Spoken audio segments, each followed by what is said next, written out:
Good morning. Welcome to episode 46 of the Something. Blindsided podcast. Today we're talking about reacting and we're talking about responding in a way that both are good and one could be a little bad. We're going to unpack that a little, use some stories, examples, and really come to a place of questioning where we can pause and we can then move into that next thing, that next situation, that next conversation, email, text message with a well thought out response. Charlie Collins here with the Blindsided podcast. I'm also a co-founder of the Thriving Blind Academy, a speaker and a coach. And with me today and every week. Hi, Charlie. My name is Brenda. I am also a co-host of the Blindsided podcast. Really happy to be here today to talk about this topic, reacting. I am the founder of Time for a 10. We're an emotional awareness, emotional intelligence coaching service. And we have a thriving YouTube channel. Please go visit it at timefora10.com. And we help people challenge their conditioned thinking and their 0 to 7 childhood programming. If you don't know this, your subconscious brain was programmed from the ages of 0 to 7, and we help people unlearn that programming. Happy to be here. Good morning, Carrie. Ah, you're good. You're right on top I'm of right that. on top of it today. Well, this is always a conversational based podcast. It's not scripted. We don't have certain lines and time limits and things like that. We just flow. We definitely discuss this topic. So our topics each week, and we just bounce where we want to go and how we want to unpack this, move people through some awareness, including ourselves. I learn every week on these podcasts because I am open, thankfully, still. I am a teacher, but I also remain a student. And I believe that has a lot to play. I mean, a lot to do with how moving from reacting and responding, because I just that space, Brenda, where we're gonna really go into is all things, not things, conversations, people, time, space, locations. That's a stimulus, right? And let me just say, we all think, and then from thinking we choose, and from choosing we behave. After we behave, it creates an experience in our life. And that experience produces emotion in us. And that emotion triggers our very next thought. And this cycle is and this happens like really fast. So, but when you slow it down, you find that I'm doing this text in a way that I don't want to be right. I don't want to teach a lesson. I'm not reacting. I'm responding with, hopefully this serves both of us. What a great intro, Charlie. I want to say good morning to Trish. Glad you're here. Our loyal followers are popping in one at a time. You know what you just reminded me of, Charlie? This is beautiful. So I was taught through the 12 steps that I can't trust my own thinking. Right? And you started, when you were explaining this reacting and where it starts from, you said, I think it starts with the thinking, is what you said. And then, and that's what happens when we're using our brain to interpret information that's coming in. There's another place you can go to interpret information that's coming in. And this is where the Buddha goes, because this was the story I was about to tell. I went and I did some research on this because the Buddha trusts his own thinking. And I'm like, how can the Buddha trust his own thinking? Because he doesn't start here in the head. He starts here in the heart. He feels first. And then that produces a thought. He doesn't think, right? And the thought produces an action. He doesn't think and produce an action. He feels first. He goes into his heart. He doesn't go into his memories, his 0 to 7 programming, his past experiences. He starts here from his heart. What is this energy telling me? not what am I thinking about this energy. You see the difference? So that's Oh, yeah. that you just described it that way. Yeah, because what we're supposed to do, Charlie, is we're supposed to feel it in the 41,000 neurons. There's 41,000 neurons in your heart. 41,000. It has its own brain. We're supposed to feel the energy coming in and then send it to the brain to be processed, interpreted, and for an action to be created. We don't do that here. You're exactly right. We think first because we're in a state of fear most of the time. Mm. We'll talk about that as we move forward. And that, I mean, you got to think Buddha might be doing this like 24/7. And, he doesn't go into an office building where other humans are. So, excuse me. We're also going to talk about, to unpack some questions that, Mhm. because I know that, I reacted a lot. I was a reactor, a reactor. I reacted, defending, blaming. I reacted like I needed to respond that way, even though it wasn't a response, it was a reaction to protect myself, to defend why I did what I did, to make an excuse, and I didn't know. And really, okay, everything is cause and condition, right? So, what was the cause? The condition is I reacted, I'm feeling angry, I'm da da da. So, but go, like you said, we need to go further. Okay, so nothing counted but thoroughness and honesty. And I started looking, where was this coming from? I was afraid. Afraid of what? Self-reliance had failed me. But really, because I was pulling from the past and everything. So I was triggered a lot. And, I started asking some new questions after going through and taking an honest look at self, not you, not all outside of me. And I started, was I kind and loving toward all? Absolutely not. Was I kind and loving towards me? Mhm. No. No, I was mean to myself throughout the day because I don't do it right and people piss me off. And then that stuff piles up. And then what could I have done better? That one really. And do I forgive myself for not being perfect, for making some mistakes? I know God does. So why wouldn't I? So, Brenda, when I ask, what could I have done better? Not in you're a bad boy or anything. I just get when this person, I could have just let it be. Active listening. I could have just let it be. I didn't need to have it talk to some unresolved struggle in me. They triggered me, and then I said something, Right. And it doesn't go anywhere. That kind of circumstance does not get any better if we continue to stay engaged. We did the podcast last week on how not to engage, and how powerful it is to just let somebody have whatever thoughts, beliefs, feelings that they're having without feeling the need to change them because we're worried about what they're thinking about us.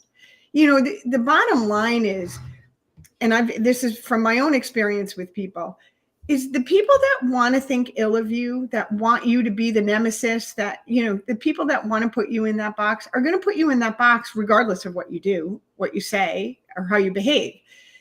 That's their stuff, right? I think, one of the coaches on our team, Sue Pepper, she says, what's my stuff, what's your stuff, and what's God's stuff. Right. And everybody comes into a circumstance or a relationship, whether it be, a working relationship or a personal relationship, with their own stuff, and if somebody's in a frightened state, all they're thinking of is finding that safety, getting back to that baseline of safety, however they need to get back there. Right. So they're in their fight or flight center and they are just hammering whatever they need to say or do to get back to that. I'm in control. I'm safe. Everything is going to work out just fine. You can't really deal with somebody when they're in that state. So it's better just to let them, like you were saying, just let them have their moment, whatever it is. You don't need to be right. You don't need to defend. when we're in a circumstance and we're disagreeing with the way somebody's thinking or their belief system or what they're even saying about you, you can just allow them to have those feelings and say, I'm sorry you feel that way. I don't have to personalize it. Just because they're saying it doesn't make it true. It makes it true for them. It doesn't make it true for me. But I don't need to rub that in their face, especially if they're in an activated state and they can't possibly hear that. It's falling on deaf ears. So it's best just to allow the circumstance to unfold without engaging. When we react, nothing good happens. And I mean, I'm sure you've been in a situation, like an activated situation, either with a friend or maybe a sponsee or maybe your spouse or even your kids, right? Where you're just doing this dance. You're going in circles. They can't hear anything you're saying. We were talking about my daughter, right? Last week. And that won't work. That won't work. That won't work. Right? When they're in that state, it's absolutely true. They can't take anything in and process it here when they're in that reactive state. Yeah. So Trish says, your comment on being a reactor, Charlie, made me think of a nuclear reactor and what happens during a nuclear atomic fission. Kate says, good morning. Hi, Kate. And Molly says, good morning. Love that, Brenda. Love you, Molly. I don't know what I said that you love, but thanks. So, well, we can go back and watch the recording. So, Brenda, but reacting is good sometimes. Yes. We need to have that. If you walk to the edge of a tall building, your body's going to react and pull it back. Yes. If you're standing on a curb and an Uber comes flying up, because when I was traveling, if I stood, cars just and my body would react by backing me up. If I was walking around the other night, coming around the back of the house, came in, it was dark, and as I was rounding, I heard in the woods. Well, I'm not going to stop, pause. And then, let me think, how should I respond to this? Hell no, I ran to the door. So reacting is so good at certain times, Mm-hmm. If you feel you're in an area or some threat or something, yeah. And like, I don't think about what to do. That's when I'm activated. That's when our nervous system, this fight could mean I fought everything in my head. I don't mean punching fight. But for me, that was a flight thing. I wasn't fighting that. I don't know what it was. It could have been nothing. It doesn't matter. I didn't need to get a flashlight, investigate it, see if it's okay. I needed to focus on me getting in the house. And then I went, and then I came in and I had, from walking the dog, I had two things stuck to my leg and I'm like, I freaked out. I thought it was like animals.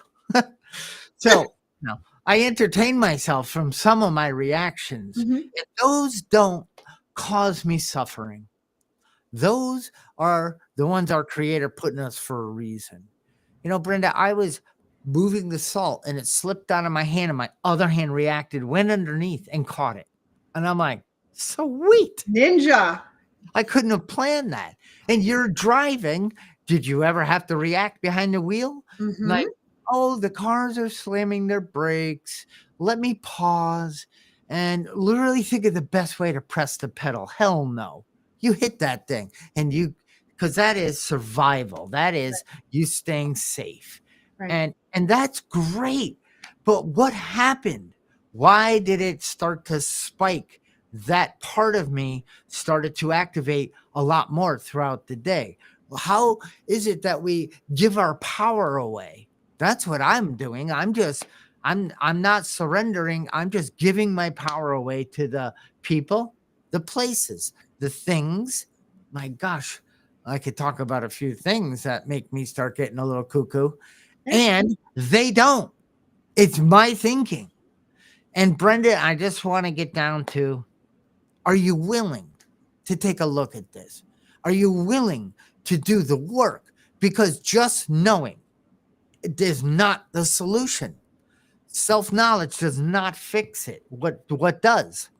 Well, we'll talk more about that. Yeah. Excuse me. And there are a whole bunch of tools you can use. You're talking about the work, right? Can we start talking about the work now, Charlie? Because sometimes I think people hear the work and they're like, oh, more work, right? It's really just a practice. All of the things that we talk about on our podcast are little small steps, little small practices that you can do throughout the day to realign your thinking. Because you do something for 28 days, Charlie, it becomes a habit.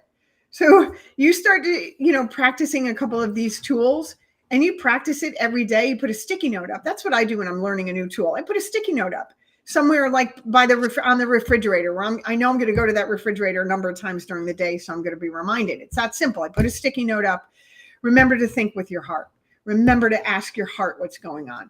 So when I was trying to learn that tool and I would see that sticky note, if I was activated in any way, right? If something was bothering me, if I was ruminating about something, if I was judging, blaming, complaining, all of those lower frequency, thoughts that we have, if I was in a lower frequency thought and I saw that sticky note, which I would at least once or twice a day, right? I would ask myself, what does my heart say about that? Just ask the question. That's the work. I would ask my heart the question. What do you think about that? And it's a completely different answer than what's coming from up here. Completely different. And I stuck with that practice. It wasn't hard to do, to stick with that practice. And then I started naturally asking my heart the question, what's really going on here? What am I feeling? And when you ask yourself what you're feeling, it's amazing the answers that you get. 99.9% of the time, I was feeling something from the past. I was associating a past experience with a present moment circumstance, and I was re-feeling what happened in the past, not what was happening in the present moment. So Trish says, reacting to danger, that type of reacting is evolutionary and automatic. Correct. Problem, it's sometimes activated in us for other things. Absolutely 100% spot on. So back to you, Charlie. Well, yeah. The past, 99.9% of the time, what I was feeling in the present moment up here was from the past. And when I asked my heart what was going on, what am I really feeling?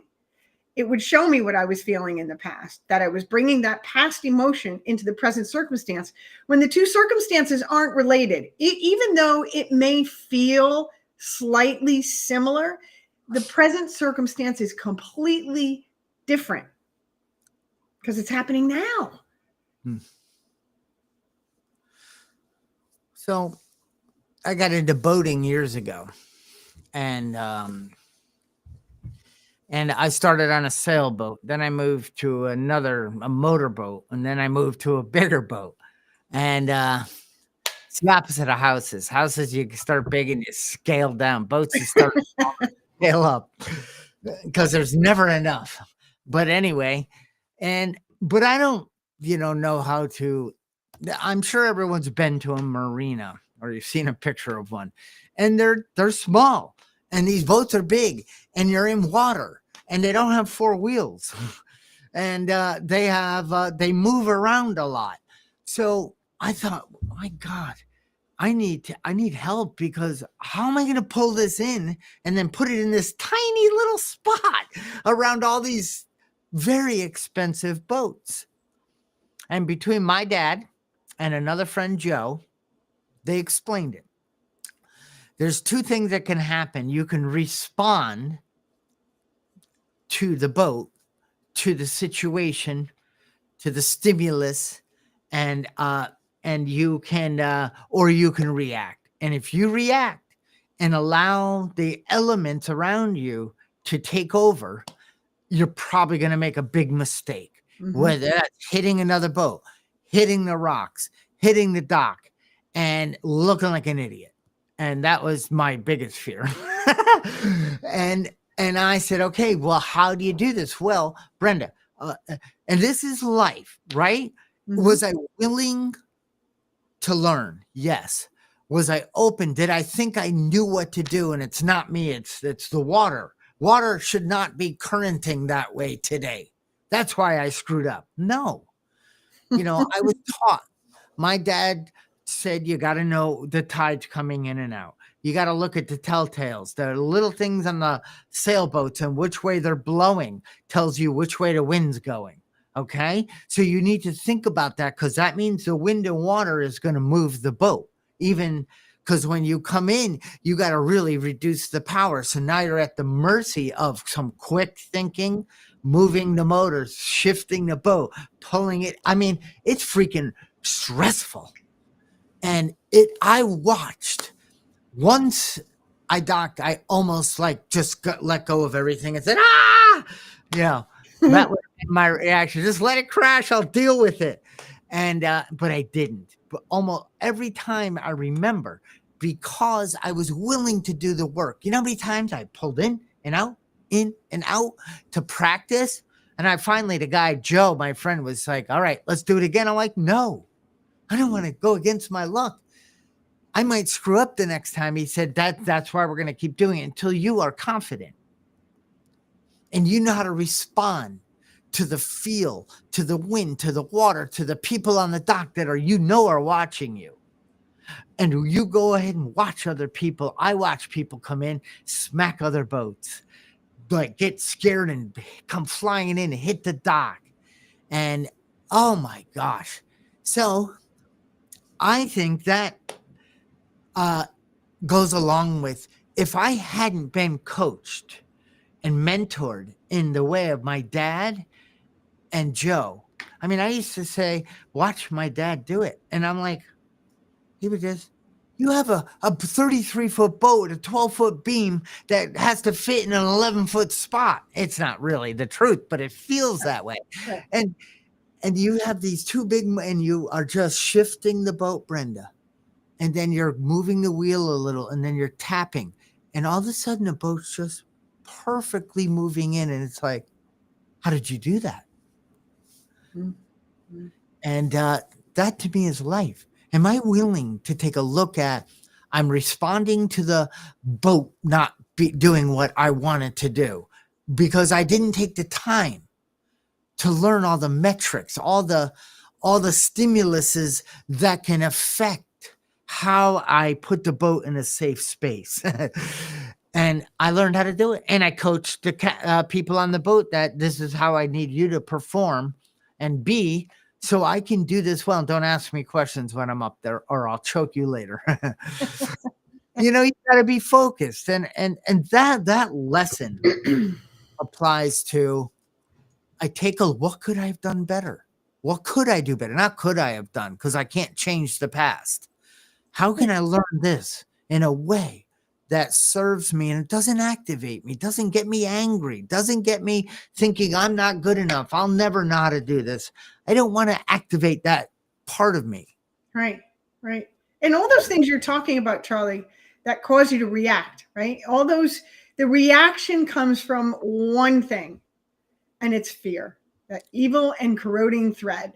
Fear that you're going to hit another boat, fear that you're not going to get it right, fear that people are going to think you're an idiot, fear, fear, fear, fear, fear, fear, fear. And the difference between you and your dad is your dad wasn't afraid. Your dad wasn't afraid. He flowed with the boat. He also knew how to do it, right? He practiced, like you were talking about. He put in the work, he did the practice, and he knew that he knew how to do it. And he was confident in that in the moment. He wasn't thinking about the guys on the dock watching. He wasn't thinking about the boat next to him. He was thinking about his boat and pulling it into the slip. Fear was not in his awareness. No. And when we start to address and remove fear, we've talked about it 1,000 times, false evidence appearing real. That's what fear is. It's when we're bringing a past experience of our own self-worth, which is, I'm not good enough. People don't like me. I'm going to screw this up. I'm not worthy. I don't deserve to be able to park my boat successfully, right? All that old programming comes in, right? And we get activated. I don't know if I can do this. Of course you can do it. So I'm an IT director, right? And when I took this job that I'm in now, the person who was there for 20 years before me, 20 years he was there, left me a half a page of notes. A half a page of notes on an entire company's IT infrastructure, so hardware, software, the ERP systems, a half a page of notes. And I sat at that desk the first week, frozen. I didn't know where to begin. Right? So I went home, I meditated, I prayed. I asked God for help. I asked the universe for help, God, source, universe. And in those moments of prayer, I realized I had every tool I needed to be able to navigate whatever it is that this company is doing already in my toolbox. All I had to do was reach in and grab one. And if that one didn't work, I can reach in and grab another one. So when I went back to the office, the first week I was completely frozen in fear. And the second week, I said, I have to leave the fear at the door. And how do you eat an elephant? We don't eat elephants. It's just an old analogy. It's one bite at a time. When you have a big, big problem, you just take the small pieces of the problem one at a time. And that's how I started. And the first thing I did for that company is every single thing I learned, I put in a knowledge base so that whoever comes in after me won't be in the position I was when I got there. Now there's a big knowledge base on all these things I had to self-teach. I had to, self-teach. All the things that I learned as a result of that effort is now in a knowledge base for anybody who needs to know in case I get hit by a bus or whatever. They have one IT person that does everything. one person, no backups. But do you see what I mean? Like, had I stayed in that fear, I would not have been able to be productive in that position, right? We've got AI that's helpful. We've got YouTube videos on just about anything you need to learn. I learned how to put memory in a computer by watching a YouTube video. Like, all the resources are out there for me to learn what I needed to learn. I had to believe in myself that I could learn it and execute it. And there's no reason to believe that I couldn't, because here I am as an IT director at a company, right? And then act on that belief system of worthiness, self-esteem, and being able to do stuff. So Tricia is still talking about your boating. Hang on a second. Oh, boy. So parking a boat, like getting into a slip, that's probably one of the most difficult things and nerve-wracking things about boating, getting it back into the slip. I love this analogy, Charlie. And Tricia's saying, wow, you're right about dad and boating or flying. He could be so zen. And she said she did hit a guy's boat trying to get hers back into a slip. His reaction was awesome, though. He told me not to worry about it and then helped me get my boat back into the slip.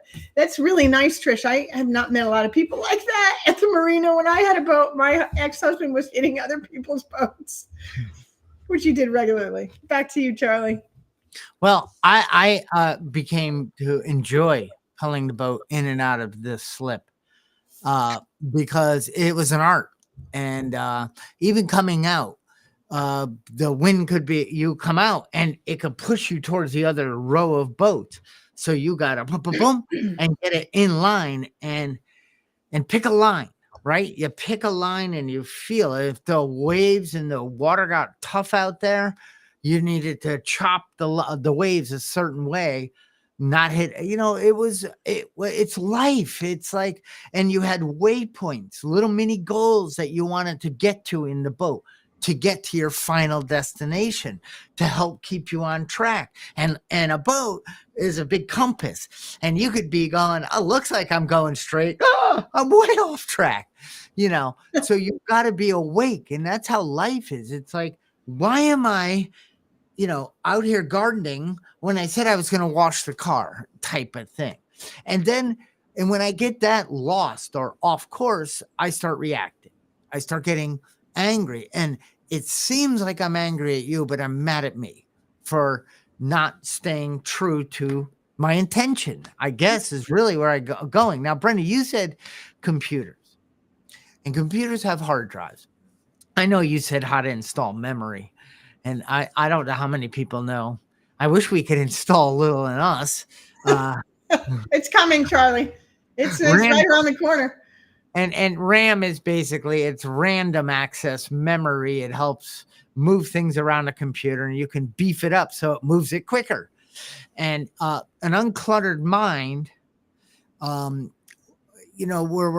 we're unconsciously competent, and that mind is like a very well-tuned running computer system. The processor, the RAM, the connection within the heart and all, the system is unbelievable. And it doesn't go to reactor mode throughout the day. It goes to processing mode. It allows the processor to move it to the right area of the body to help make that decision. At least that's what I'm starting to discover as I continue to do work. And Brenda, we all have hard drives in our computer. Now, coaching helps you get to those hidden files. Yeah. Coaching helps ask questions like, oh, there's where the virus is coming from. Oh, that's why I keep blaming you for pissing me off when it's something that I haven't been able to right click, delete, get out of my recycle bin. I don't want you coming back. Is it that easy? No, but that's what coaching, that's what the world of do I want to get well?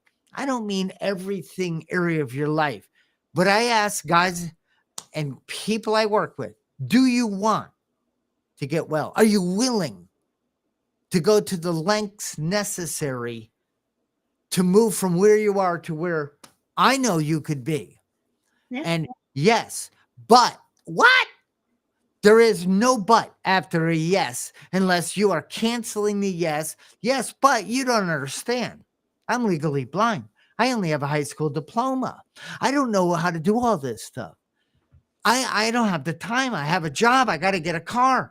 I got to get back in the house. And it's like, yes, what shall I do next? Ding, ding, ding. Mhm. That's the one. That's where I am with many things, but I definitely put the block up the wall and I don't want to learn that. I want to react. I want to be angry. I'm not ready to surrender to learn how to move through this. So thank you for doing the computer thing, because my hard drive is so different than it was in 2006. Mine too. My hard drive, our computers, we can have a factory reset. I wouldn't be so bad if we had that reset button. Let me come back to just imagine life lived, Brenda, Yeah. by design, but Yeah. with zero fear, and I mean unhealthy fear, zero baggage from the past. We just start our day with a blank canvas, thinking about how we can help and serve and do and make this a better place. That's Absolutely, Charlie. What people don't recognize is that anytime you experience a trauma from the time that you're young, and all kids have trauma. I don't care if you say you had the most incredible childhood of all children have trauma because you don't have a frontal lobe as a kid. You can't process information in a rational, logical way many times. So if your mother, shoos you out of the kitchen because she's busy, a child's going to feel rejected. They don't have the equipment isn't built yet for them to say, oh, mommy's busy. That's why she's shooing me out of the room. The child feels on a very instinctive level, rejected, abandoned, whatever it is. That's a trauma wound, and it happens. Now, God forbid you're in a family that's very dysfunctional like mine.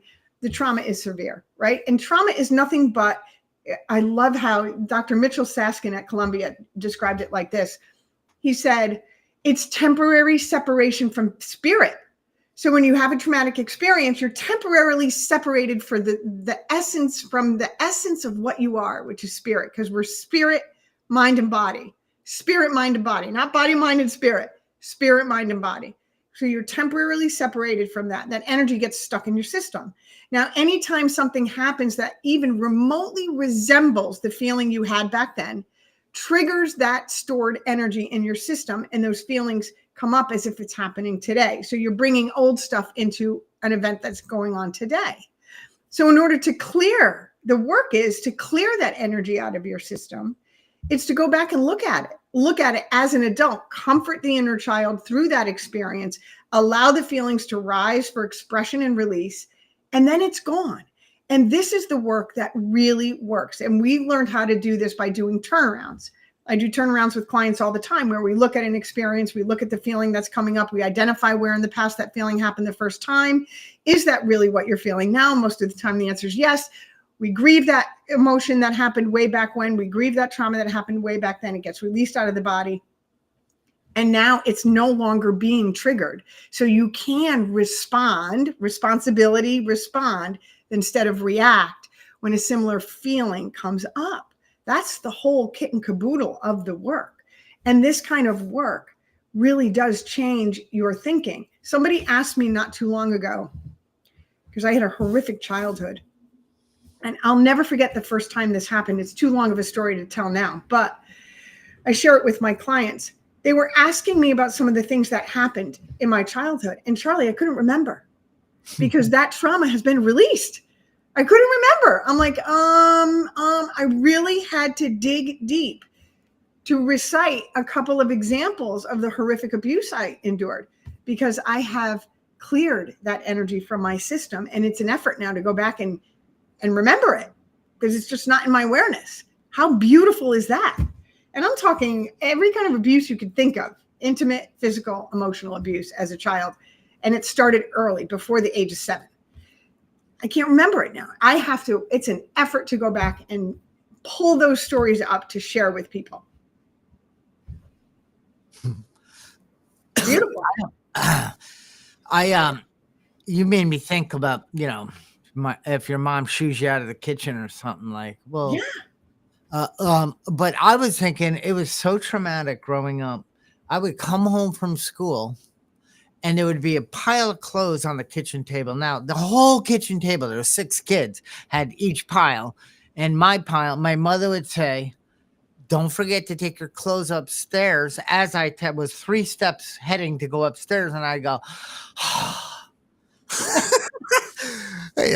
I got to turn around and grab it, because then I knew then the clothes would sit up in my room until, don't forget to put them in your drawers. Oh my gosh, why can't you do all that for me?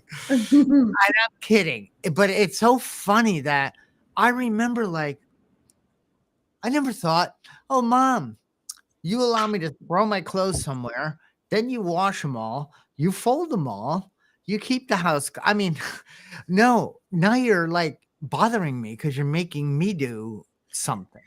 It's crazy. And I reacted. I would make a noise. That's a reaction.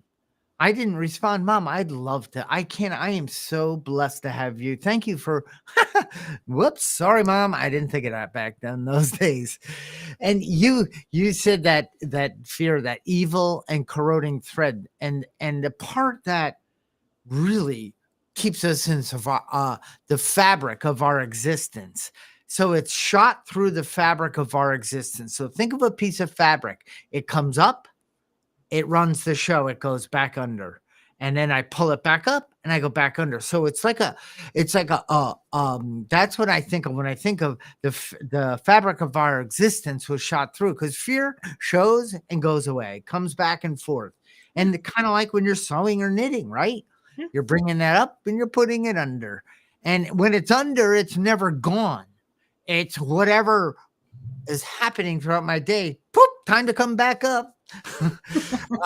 And Brenda, in our thing, we get divorced from, I asked this creator, this power greater than me, something that is done something in my life, because stuff has changed.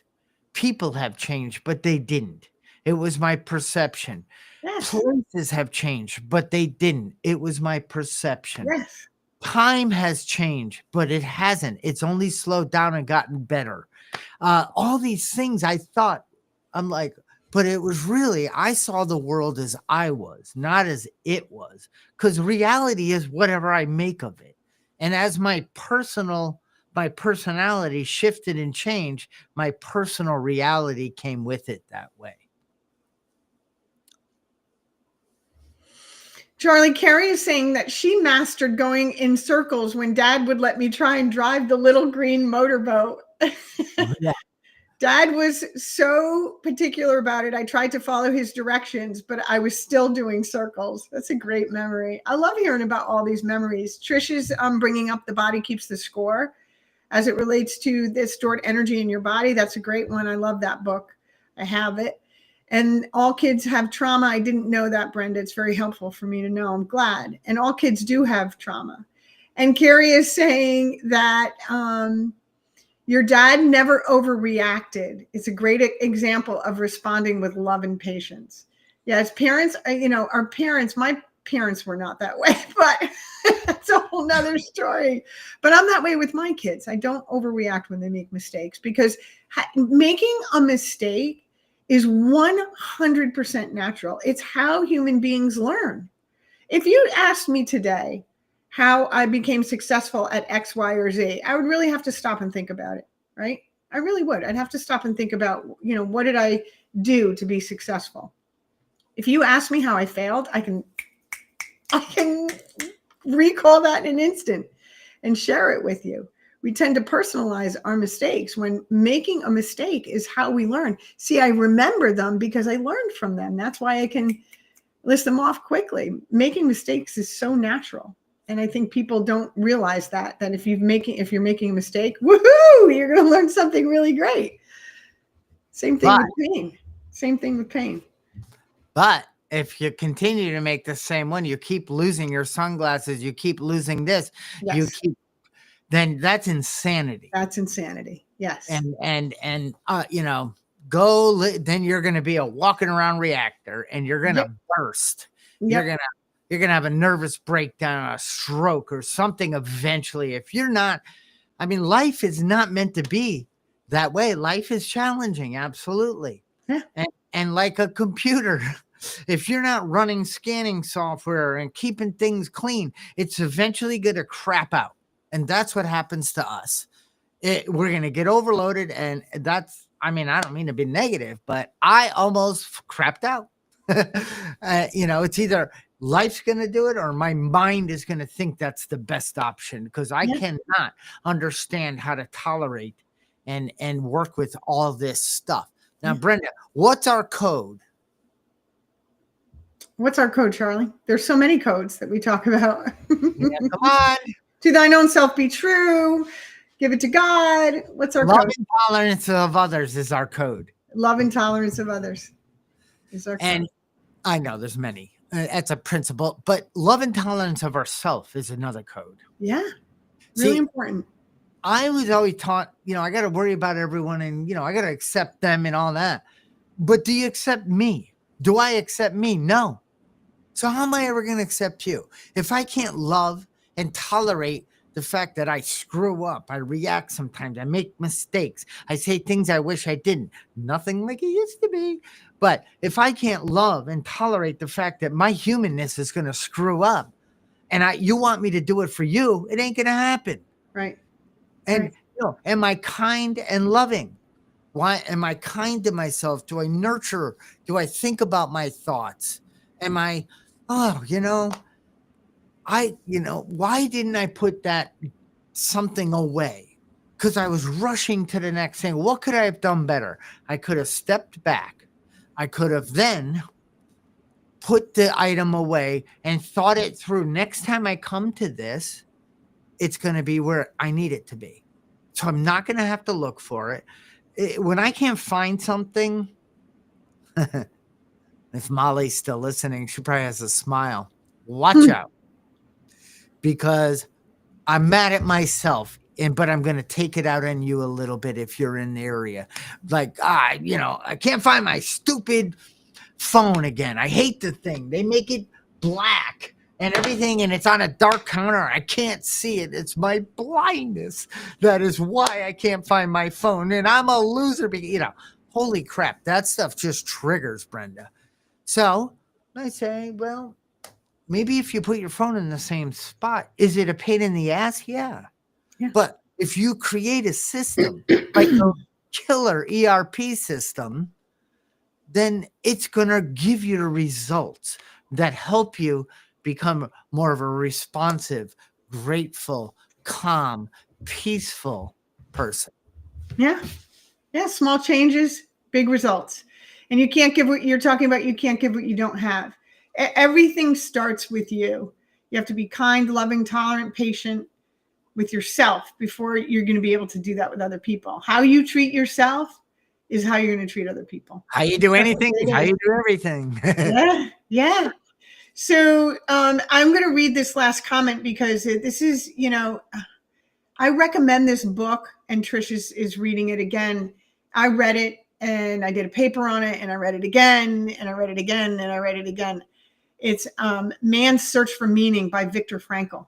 And it is an incredible book about a man's experience in the concentration camps in Auschwitz. And, I just got chills all over. And this human being found peace and joy within himself in this horrific circumstance. And he has something to teach us all. So Man's Search for Meaning, Viktor Frankl, if you can get your hands on it, it's a life-changing book. And there are very few books out there that are life-changing, and this is one of them. So I'm really glad that you're reading that. She said your comments about insanity made her think of that. So this has been a great podcast, Charlie.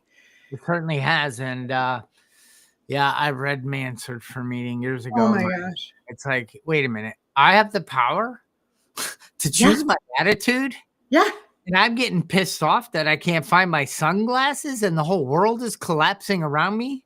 And this guy, I mean, it's like, whoa, that is possible. You say it all the time. No one. Those guards, the devastation, the murdering, the watching of his family get, I mean, nothing could make him crumble. As close as he wanted to, he kept saying, and then he went on to do amazing work after that. Amazing things.